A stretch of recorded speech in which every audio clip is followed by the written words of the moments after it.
Taste the Daily. Periyar Maniammai Institute of Science and Technology, Thanjavur. The world needs you. Summer வந்தாச்சு. What's your plan for this holiday? எங்க கிட்ட விட்டுருங்க, நாங்க பாத்துக்கிறோம். VGT Holidays.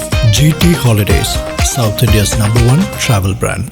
Sir Leo படத்தில் Dinesh master வந்து ஒரு 35 lakhs வந்து ஸ்கேம் பண்ணிட்டாரு அப்படின்னு சொல்லி நம்மளுக்கு உண்மை என்னன்னு தெரியாது. அந்த சங்கத்துக்குள்ள ஒருத்தர் ஒரு பெர்ஸ்பெக்டிவ் சொல்றாங்க. தினேஷ் மாஸ்டர் அவரோட பெர்ஸ்பெக்டிவ் சொல்லல. இப்போ யூனியன் வந்து அவங்க இருக்கிற யாரெல்லாம் அந்த சாங்ல பார்ட்டிசிபேட் பண்ணாங்களோ அவங்களுக்கு வந்து யூனியன் பே பண்ணோம், ஒரு மார்ஜின் எடுத்துக்கிட்டு. இது வந்து ஸ்கேம் சொல்றதெல்லாம் எக்ஸஸான ஒரு வார்த்தைகள், அப்படிலாம் கிடையாது. ரெண்டாவது, தினேஷ் மாஸ்டர் வந்து ஒரு அது தனுஷாருக்கும் ஒரு இடம் கிடைக்குது. இப்போ அவர் நினைச்சா 10 இன்டர்வியூ கொடுக்க முடியும், அவர் கொடுக்க மாட்டேன்றாரு. அவர் மொத்தமா கட் பண்ணிட்டே வர்றாரு. பாத்தீங்கன்னா ரொம்ப கம்மியா பேசினாரு. அந்த கம்மியா பேசுனதுல அவருடைய ஹர்ட் எனக்கு தெரியுது. அவர் வந்து ஹர்ட் ஆயிருக்காரு. ஹர்ட்னா ஏதாவது பிரச்சனை வந்தனா இதுக்கு தனுஷ் சார் தான் காரணம். ஏதாவது ஒரு பிரச்சனை தனுஷ் சார் காரணம். அவர் 24 hours இதே வேலை பண்ணிட்டு இருப்பாரா வாழ்க்கை ஃபுல்லா? ஸோ தேவையில்லாம அவர் எல்லாத்துக்கும் வந்து இழுத்து அவர் வந்து நேமை ஸ்பாயில் பண்ண நினைக்கிறது ஒத்து 2 பேர்ல பல பேர். இப்போ நீங்க அவர் வந்து திடீர்னு எல்லாரும் நயன்தாராக்கு தான் அவர் மெசேஜ் சொல்றாரு. ஸோ மகாராஜா திருப்பி இன்னும் போயிட்டே இருக்கு, பேசிட்டே இருக்கும். அந்த படம் வந்து அடுத்தடுத்த ஸ்டெப் போயிட்டே இருக்கு sir. Tamil Nadu state government award இருக்கு, நேஷனல் அவார்டு இருக்கு, அப்புறம் அடுத்த கட்டமாக இன்டர்நேஷனல் லெவலில் பல ரெகக்னிஷன் இருக்கு, ஆஸ்கர் நாமினேஷன் இருக்கலாம். ஜனநாயகனுடைய லாஸ்ட் டே ஷூட்டிங் இல்ல, விஜய் சாரோட லாஸ்ட் டே ஷூட்டிங். அதுதான் என்ன சொல்லியிருக்காங்க, ஜனநாயகன் படத்துக்கு இன்னும் மீதி ஆர்டிஸ்ட் கூட இருக்கலாம். பட் விஜய் சார் வந்து கடைசி முறையா அதாவது ஷூட்டிங் அப்படின்றத அட்டன் பண்ணி முடிச்சிட்டாரு. நேற்று வந்து அவரோட ஷூட்டிங் முடிஞ்சிச்சு. அட் சேம் டைம் அடுத்த வருஷம் வேற படம் வராது, அதுக்கு அடுத்த வருஷம் படமே இருக்காது அப்படின்னு நினைக்கும் போது ரொம்ப மனசு கஷ்டமா இருக்கு. சார் லாஸ்ட் இயர் ரிலீஸ் ஆகி பயங்கரமான ஹிட்டான லப்பர் பந்து வந்து இப்போ ஹிந்தியில் ரீமேக் ஆக போகுதுன்னு சொல்லி ஒரு நியூஸ் ஒன்று பார்த்தோம். இப்போ லப்பர் பந்தெல்லாம் என்னது, கிரிக்கெட் ஆடிட்டு இருக்காங்க, லோக்கல் ஆடுறாங்க, வில்லேஜில் ஆடுறாங்க. இதெல்லாம் எந்த ஊரில் பாம்பேயில் வந்து நீங்கள் அந்த மாதிரி படத்தை காமிச்சிங்கன்னா பாம்பேயில் பார்க்க மாட்டான். ஏன்னா அவனுக்கு எந்த வகையிலும் கனெக்ட் ஆகுது படம். சார் வணக்கம் சார். வணக்கம். அண்ட் ரீசெண்டாக ஒரு நியூஸ் வந்து சார், லியோ படத்தில் தினேஷ் மாஸ்டர் வந்து ஒரு 35 lakhs வந்து ஸ்கேம் பண்ணிட்டாரு அப்படின்னு சொல்லி ஒரு நியூஸ் பார்த்தோம். பார்க்கும்போது அவ்வளோ பெரிய ஒரு ப்ரொடக்ஷன் ஹவுஸில் அவ்வளோ பெரிய ஸ்டார் நடித்த ஒரு படத்தில் அப்படி ஒரு ஸ்கேம் வந்து பாசிபிளா? அது எப்படி நடந்தது? இல்லை, நேற்று தான் அந்த பஞ்சாயத்தெல்லாம் நேற்று போயிட்டு இருக்கு. அது ஸ்கேம் எல்லாம் கிடையாது, இதெல்லாம் ஒரு மிஸ் அண்டர்ஸ்டாண்டிங்காக இருக்கும். தினேஷ் மாஸ்டரும் வந்து ஒரு national award dance master. Just like that போகிற போக்கில் நம்ம வந்து அலிகேஷன்லாம் பண்ணக்கூடாதுன்றது என்னுடைய ஹைலி ப்ரொஃபஷனல். அவர் வந்து ரொம்ப ப்ரொஃபஷனல், ரொம்ப நல்ல டைப்பு, ரொம்ப அன்பானவர் அவர். இது ஒரு சங்கத்துக்குள்ள நடக்கிற விஷயங்கள் பார்த்தீங்கன்னா வெளியாளுக்கு மொத்தமா தெரியாது. நம்ம வந்து ஏதோ ஒரு இன்டர்வியூ கொடுக்குறாங்க, ஏதோ ஒரு நடக்குது, அந்த வீடியோ பார்த்து நம்மளா ஒரு கமெண்ட் பண்றதெல்லாம் என்ன பொறுத்தவரையும் வந்து தவிர்க்கப்படணும். நம்மளுக்கு உண்மை என்னன்னு தெரியாது. அந்த சங்கத்துக்குள்ள ஒருத்தர் ஒரு பெர்ஸ்பெக்டிவ் சொல்றாங்க. தினேஷ் மாஸ்டர் அவரோட பெர்ஸ்பெக்டிவ் சொல்லல. அந்த 35 லட்சம்ன்றது அவங்க வந்து பில்லிங் பண்ணது. அந்த பில்லிங் அமௌண்ட்டை இவங்க வந்து எல்லாருக்கும் டான்ஸ் யூனியனுக்கு தான் வரும். எப்படி பேமெண்ட் வரும்னா, ப்ரொடியூசர்ஸ் எல்லாமே வந்து யூனியனுக்கு தான் பேமெண்ட் பண்ணுவாங்க. இப்போ நீங்க வந்து நாங்க டான்ஸ் யூனியன், ஃபைட்டர் யூனியன், நீங்க எல்லாரும் எடுத்தீங்கன்னா டிரைவர் யூனியன்லாம் இண்டிவிஜுவல் டிரைவருக்குலாம் பே பண்ண மாட்டாங்க, யூனியனுக்கு பே பண்ணுவாங்க. யூனியன் வந்து அவங்களுக்கு பே பண்ணுவாங்க. இப்போ யூனியன் வந்து அவங்க இருக்கிற யாரெல்லாம் அந்த சாங்ல பார்ட்டிசிபேட் பண்ணாங்களோ அவங்களுக்கு வந்து யூனியன் பே பண்ணும், ஒரு மார்ஜின் எடுத்துக்கிட்டு. எல்லா யூனியனுக்கும் ஒரு பர்சன்டேஜ் இருக்கு. அந்த பர்சன்டேஜ் அவங்க ரிட்டைன் பண்ணுவாங்க. எதுக்கு? யூனியனுடைய வளர்ச்சிக்காக. யூனியன் வந்து பாத்தீங்கன்னா இவ்வளவு பெரிய பில்டிங் எல்லாம் எப்படி வருது, அவங்களுக்கு ஃபண்ட்ஸ் வரணும்ல. அப்போ யூனியன் வந்து கட்டுக்கோப்பா இருக்கிறதோட தான் இன்னைக்கு இவ்வளவு பெருசா நடக்குது. இவ்வளவு பேருக்கு வேலை வாய்ப்பு எப்படி கிடைக்குது? ஒரு யூனியனும் ஸ்ட்ராங்கா இருக்கிறது தான். பெப்சி எவ்வளவு ஸ்ட்ராங்கா இருக்கு பாத்தீங்களா? ஒரு போராட்டம் பண்றாங்க, அவ்வளவு பேர் வந்து நிக்கிறாங்க, ஆயிரக்கணக்கான பேர் வந்து நிக்கிறாங்கன்னா அந்த கட்டுக்கோப்பு தான் காரணம்.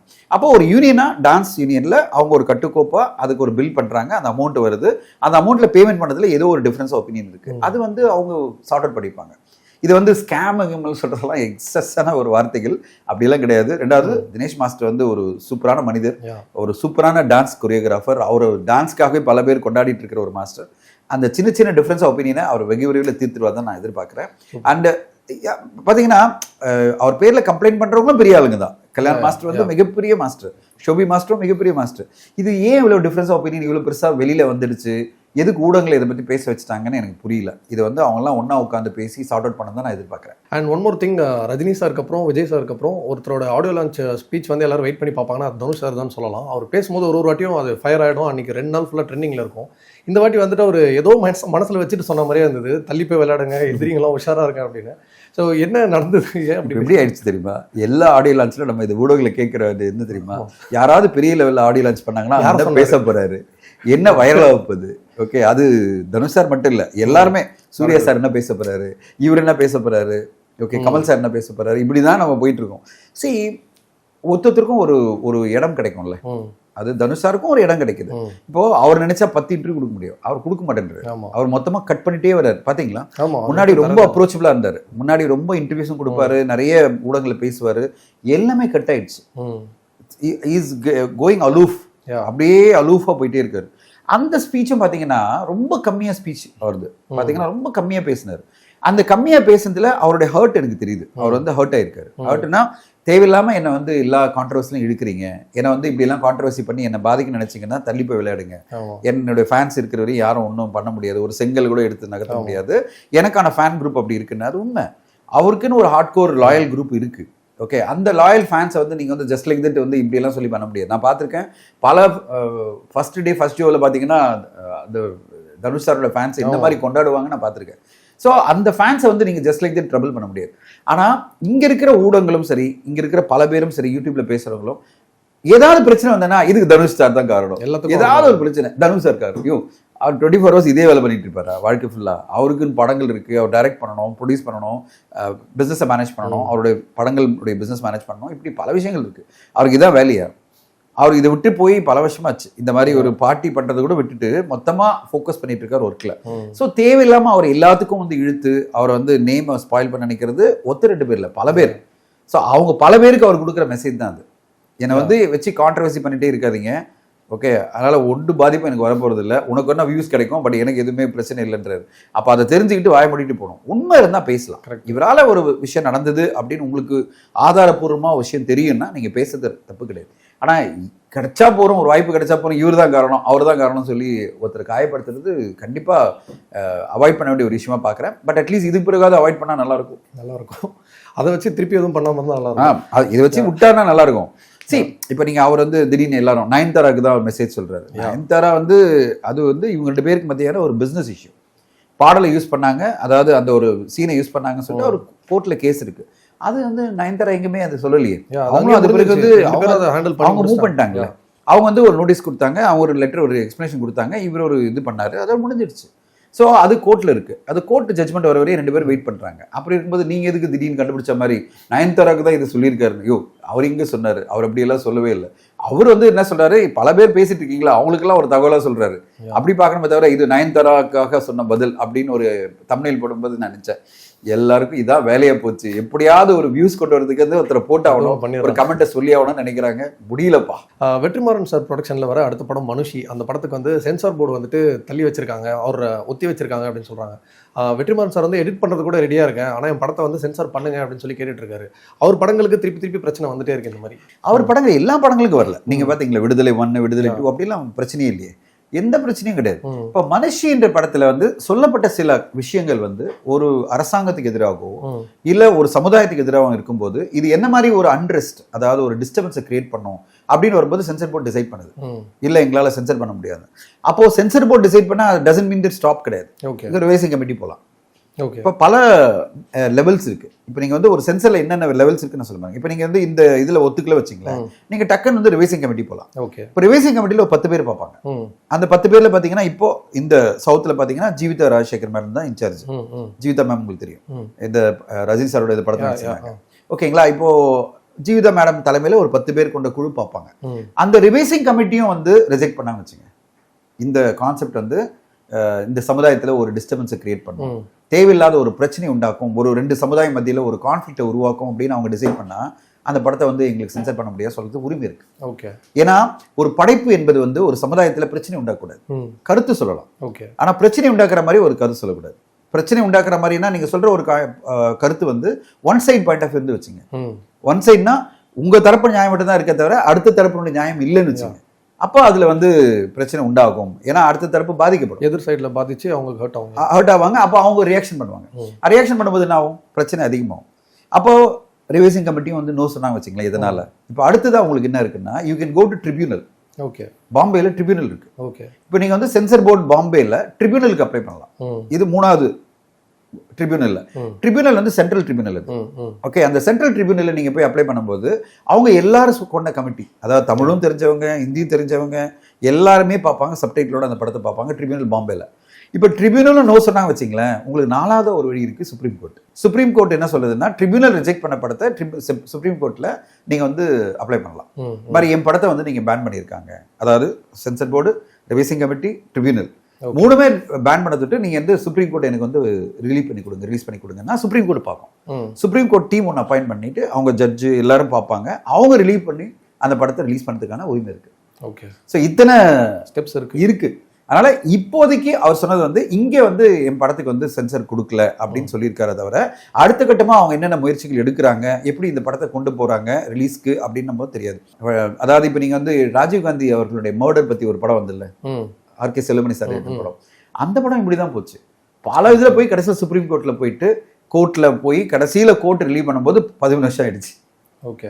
சுப்ரீம் கோர்ட் ரிலீஸ் பண்ண பிறகுதான், அதாவது அலோவ் பண்ணாங்க ரிலீஸ்க்கு, அப்போ படம் வந்தது. அதனால படம் பேன்லாம் கிடையாது. ஒரு கமிட்டியும் அவங்க சைட்லேருந்து ஒரு பாயிண்ட் ஆஃப் வியூ சொல்லி இந்த படத்தை வந்து தடை பண்ணுறாங்க. இல்லை இது நீங்கள் என்ன பண்ணாலும் நீங்கள் கான்செப்டாகவே தப்பாக இருக்குது அப்படின்றது தான் அவங்களுடைய பாயிண்ட் ஆஃப் வியூ இருக்குது. எக்ஸாக்ட் டீட்டெயில் நம்மளுக்கு தெரியாத போது நம்ம ஒன்றே என்ன சொல்லலாம், அவங்களுக்கு நிறைய ஆப்பர்ச்சுனிட்டி இருக்குது. அடுத்த கட்டமாக அவங்க ரிவைசிங் கமிட்டி, அடுத்த கட்டமாக ட்ரிபியூனல், அடுத்த கட்டமாக சுப்ரீம் கோர்ட் வரை இருக்குது.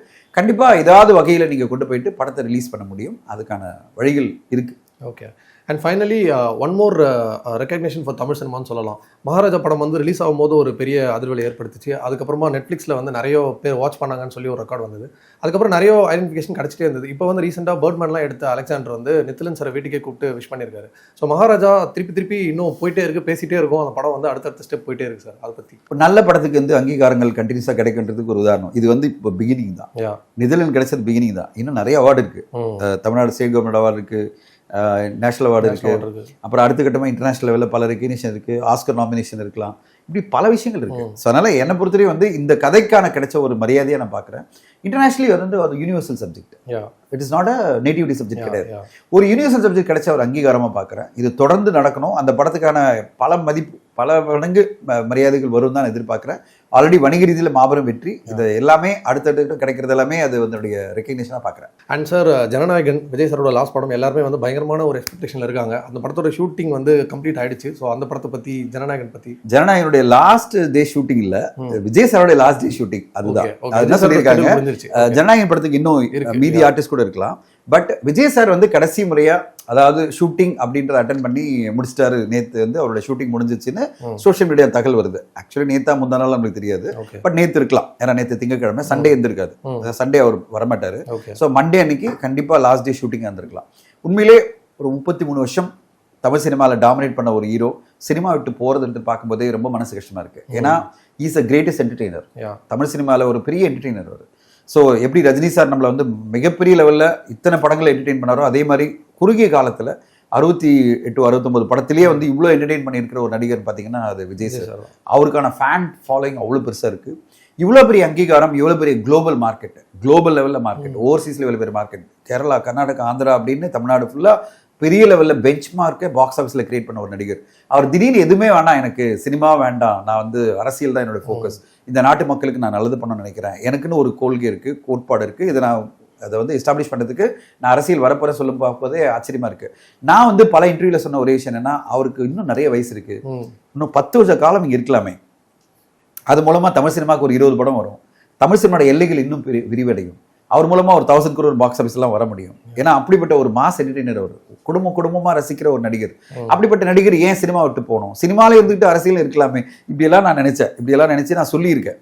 ஆனா அவரெல்லாம் போங்கடா டே, நீங்க ஏதாவது சொல்லிட்டு போங்க, நான் வந்து தெளிவா இருக்கேன். அவர் ஃபோக்கஸ்ல அவர் எனக்கு நான் எதை நோக்கி போறேனோ அதில் நான் ஜெயிப்பேன் அப்படின்னு நம்பிக்கையோட இன்னைக்கு வந்து அரசியல் வந்திருக்காரு. அரசியல்ல மிகப்பெரிய ஃபோர்ஸா வந்திருக்காரு.